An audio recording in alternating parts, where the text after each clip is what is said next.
One of the most common complaints leveled against video games is the widespread use of the damsel in distress trope. From Super Mario to Super Meat Boy. From Ghosts and Goblins to Ghouls and Ghosts.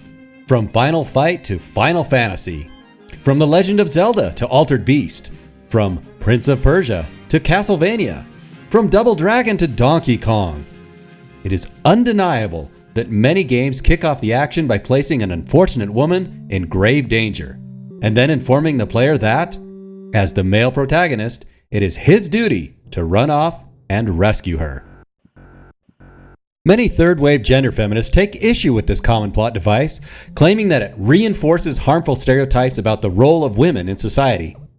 That each time a video game makes the rescue of a captured woman its primary goal, it underscores the notion that women are helpless, weak, and unable to fend for themselves.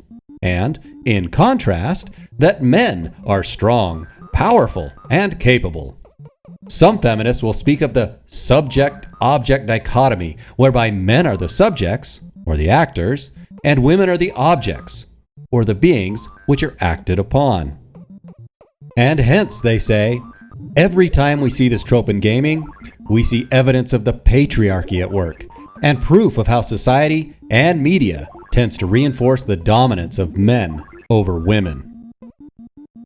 In several of my other videos about sexism in gaming, I have spoken about the role that ideology plays in shaping how one views the world. I have also talked about how one way to expose ideological viewpoints is simply to give due consideration to the counterpoint. A lot has already been said about what the damsel in distress trope allegedly means for the position of women in society. But what about the obvious reciprocal notion? What does being repeatedly asked to rescue a damsel in distress mean as it relates to men and their role? I'd like to take a moment to consider this position. In so doing, let's use perhaps the most exemplary, and some might say egregious, instance of the damsel trope in all of video gaming. That of the 1983 Laserdisc game, Dragon's Lair. Dragon's Lair, the fantasy adventure where you become a valiant knight on a quest to rescue the fair princess from the clutches of an evil dragon. You control the actions of a daring adventurer finding his way through the castle of a dark wizard who has enchanted it with treacherous monsters and obstacles. Here, we see all the ingredients taken to their ridiculous endpoints. So much so that the game is almost a self-parody. Princess Daphne is our damsel in distress. She's completely helpless and highly sexualized. Clearly, her whole existence is to provide motivation for the hero by serving as the ultimate reward. Please save me! The cage is locked with a key.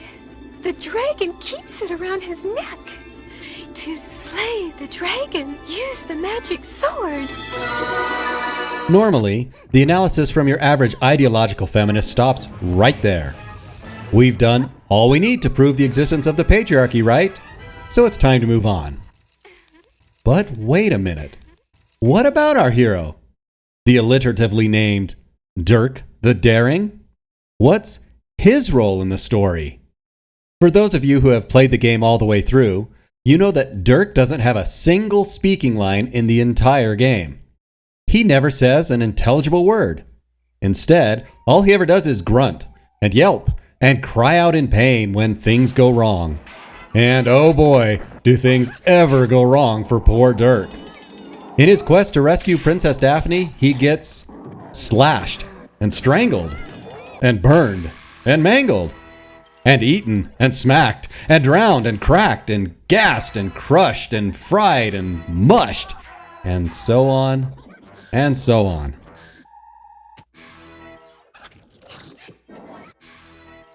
When you look through the gaming universe of Dragon's Lair through Dirk's eyes, it quickly becomes apparent that his entire purpose is to die over and over again until he finally gets it right and wins the girl. So, if Princess Daphne is our damsel in distress, it stands to reason that Dirk the Daring is our disposable dude. And what is our hero's reward for all his agony and personal sacrifice? Why, it is 5 seconds of affection from the princess. That's our Dirk's happy ending.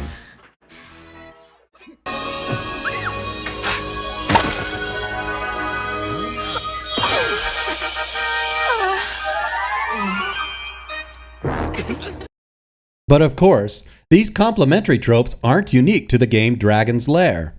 Anytime you have a game that revolves around a damsel in distress, you have the corollary of the dude is disposable when the game is examined from the male hero's perspective. For example, when our friendly little plumber Mario heads off to rescue Princess Peach because she's been captured by Bowser yet again, he too becomes a disposable dude, dedicated to fighting and striving and dying over and over again until he finally blunders his way through and wins her favor.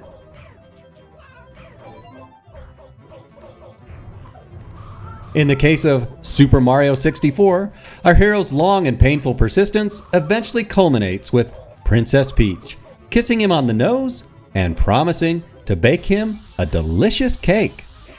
Thank you, Mario. We have to do something special for you.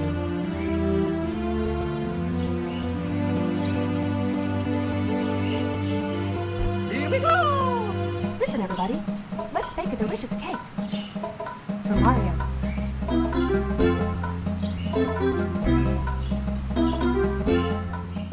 And of course, this trope of the male protagonist giving everything he has, including his own life, in order to win a bit of affection from a distressed damsel, isn't limited to just video games.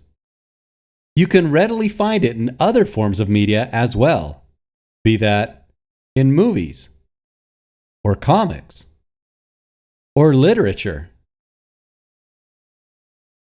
In fact, if you were to ask many women to name their favorite romantic movies, it is likely that a top pick among them would be the film Titanic. And how does Titanic end? With Jack freezing to death as he sacrifices himself so that Rose can go on to live a long and healthy life. Whenever you find a media representation of the damsel in distress theme, it is challenging, if not impossible, not to also find the dude is disposable theme walking alongside her. So, yes, you'll find plenty of women getting themselves into all kinds of dangerous predicaments almost everywhere you look. But in nearly every case, you'll also find men ready to dispose of everything, including their lives, in heroic attempts to rescue them and, perhaps, to earn a bit of their favor. But this kind of pressure upon men to sacrifice all in seeking for the favor of women isn't restricted just to imaginary media. It can be seen in the real world as well. For example, in World War I, British men who didn't want to enlist to go fight in the horrors of trench warfare found themselves being publicly shamed by women who would present them with a white feather, symbolizing their cowardice. The message was clear. Britain was under threat by German aggression, and that meant that British women were potentially damsels in distress. It was the duty of all young men to willingly sacrifice themselves to the war machine in their preemptive defense. Which brings us back to the point of this video, the role of ideology in approaching media criticism. On the one hand, if you approach an entertainment medium, say video games, exclusively from the position of it being created within a patriarchal milieu, you will be inclined to frame everything in terms of how it harms or diminishes women. But on the other, if you regard the same media exclusively from the perspective of how it portrays men, you'll find yourself on the other side of the looking glass.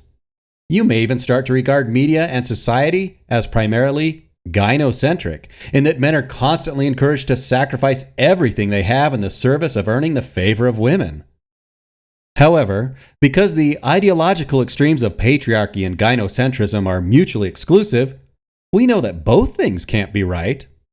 And hence, we can observe people polarizing into their respective ideological camps, each one trying to score points and hoping to win the oppression Olympics and prove that their side is the right one. My contention is that neither extreme position is correct because neither position gives due consideration to its necessary complement. The damsel in distress and the dude is disposable theme are two sides of the same coin.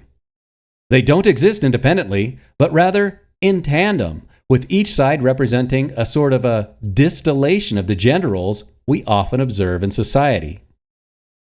The real question shouldn't then be which one is right, but rather why these tropes exist at all.